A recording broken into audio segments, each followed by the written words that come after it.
Of the 5 primary senses, theme park designers try to influence as many as possible to transport guests to the worlds they create. We've already talked about the importance of visual information in our first episode discussing the show's namesake, Sightlines. We eventually want to cover all 5, but far and away the second most important is sound. There is a whole episode's worth of discussion around the history and design of themed sound effects alone, like bullfrogs in a swamp or steam and machinery in a factory. And while overall sound design is important, music is by far the most recognizable part of the audible experience of theme parks. In theme parks, music is everywhere. From environmental area music meant to evoke the feeling of the area to songs associated with rides or intellectual properties that inspired them, there are very few times in theme parks you'll find yourself somewhere without at least a little bit of background music. The breadth of genres and styles of music across theme parks is truly incredible. You might hear a pretty orchestral score on a fairy tale princess attraction,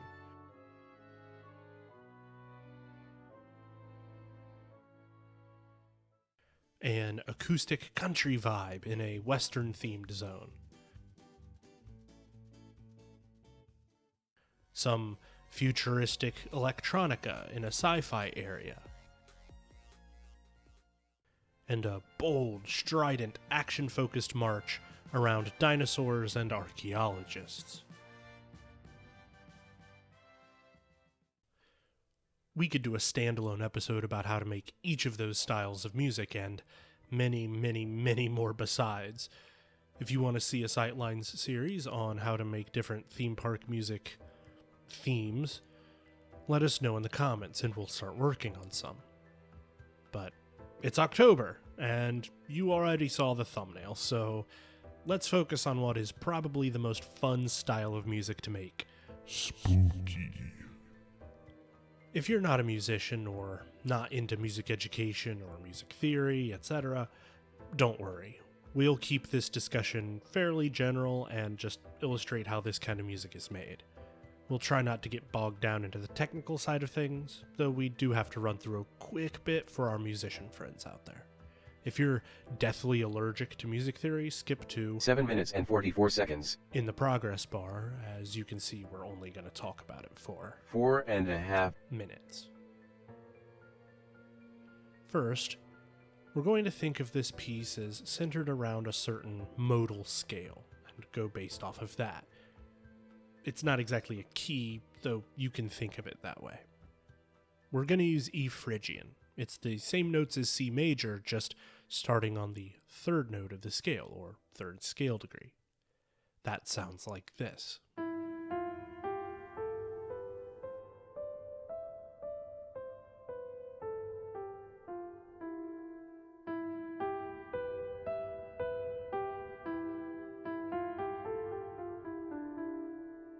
Phrygian alone isn't so much spooky sounding as exotic.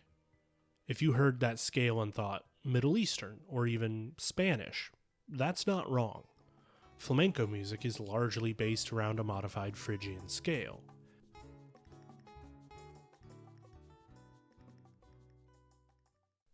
It might also be easier to think of E Phrygian as E minor with a flat 2nd note, for those that know their minor scales. Now, scales are fine, but we need harmony, and harmony means chords. In the broadest terms, the chords we want are ones with a few notes that sound bad together.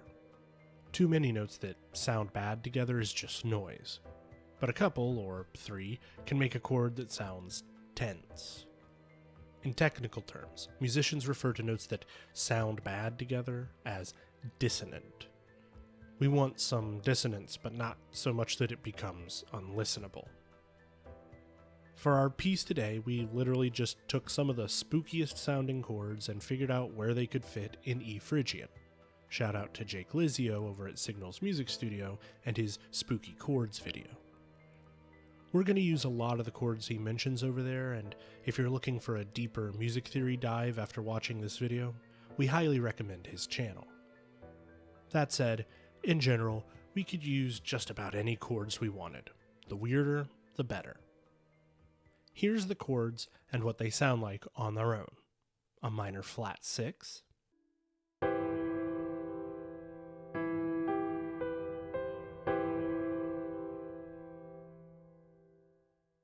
a minor add 9,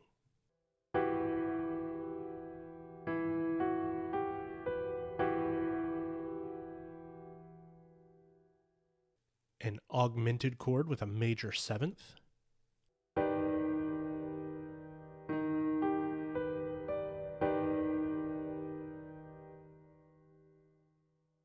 a minor major 7th, also known as the mystery chord,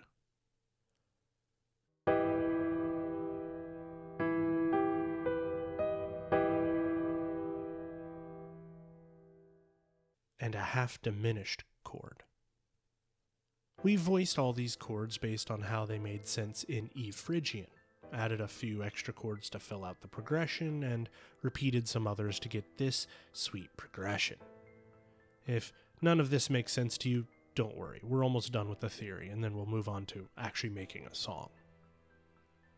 A quick aside before we move on to turning this little chord progression into a song, it's worth noting that the minor major 7 we use in this piece is also the flat 5 chord. If that doesn't mean anything to you, that's fine. Just listen to that chord played next to our root E minor chord.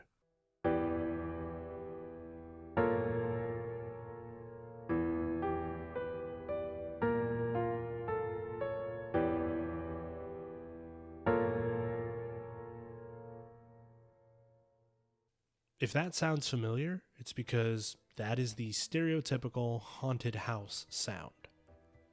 It's also the opening of Grim Grinning Ghosts used in Disney's Haunted Mansion, though that song softens the sound by inverting the chord and adding a 6, which means you could technically interpret it as a major 2 chord with a minor 7th, but seeing as the flat 5 interpretation is already coming in the style,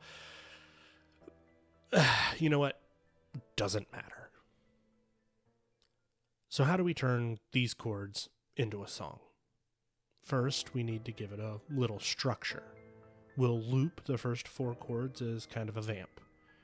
No, not vampire.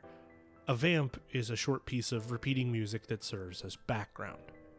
We can repeat this sequence as many times as we want, but for now, we're just going to repeat it 2 extra times for 12 bars total. Now, we'll add the second set of 4 chords back in afterwards, as a bit of a surprise, and to keep things from getting stale.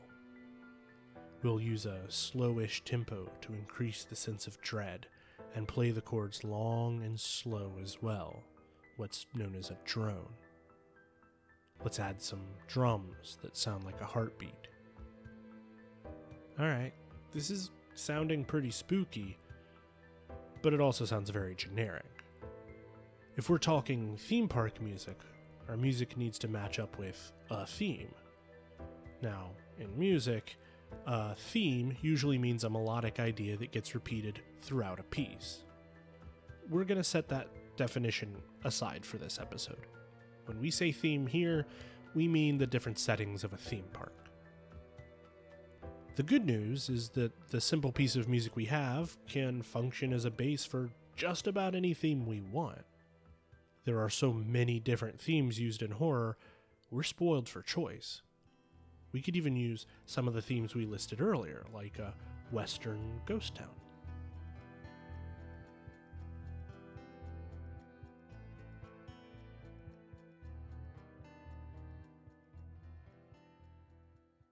Or a haunted fairy tale.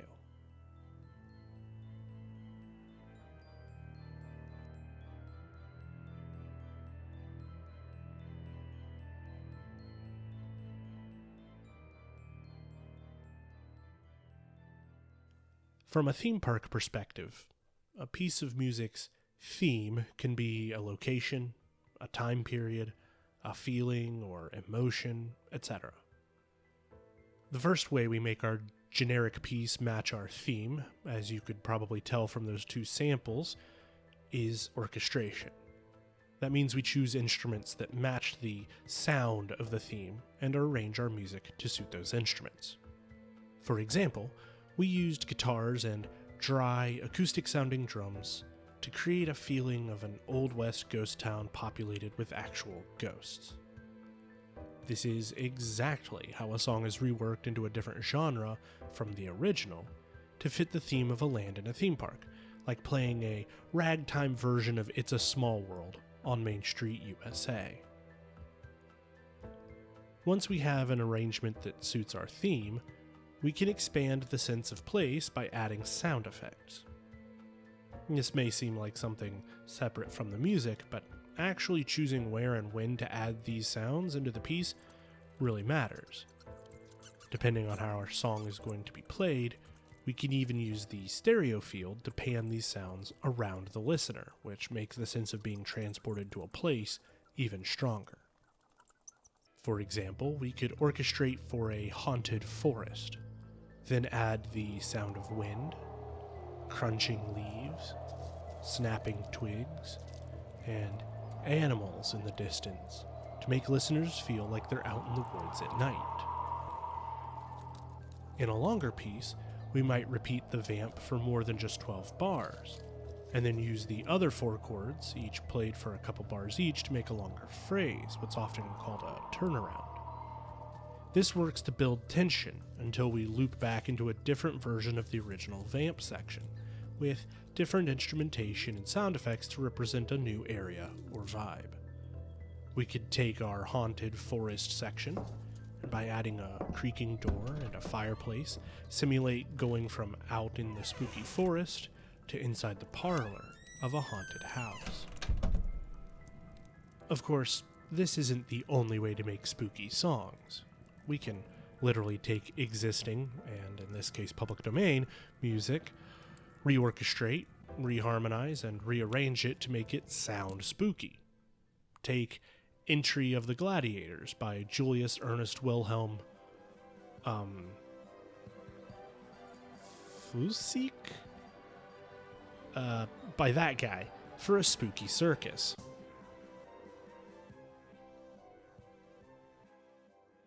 Or, how about a spooky Christmas with an ominous reharmonization of God Rest Ye Merry Gentlemen?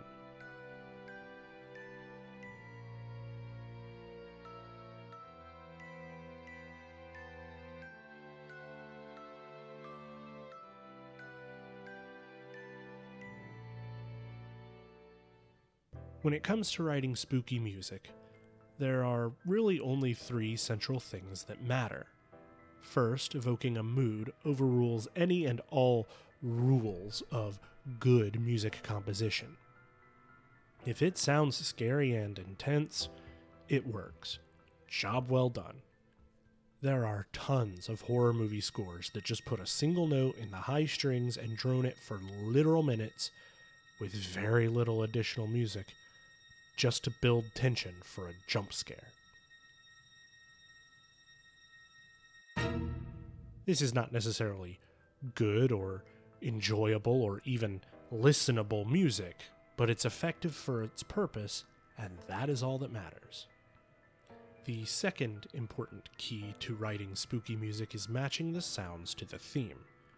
Choosing instruments with timbres that match the piece, adding a smattering of sound effects to evoke an environment, and evolving those to match the story are all important to success. The last part is utilizing layers within the piece. Add new instruments slowly over time, create the classic build and breakdown of tension, and use your sound effects as transitions, as well as theming.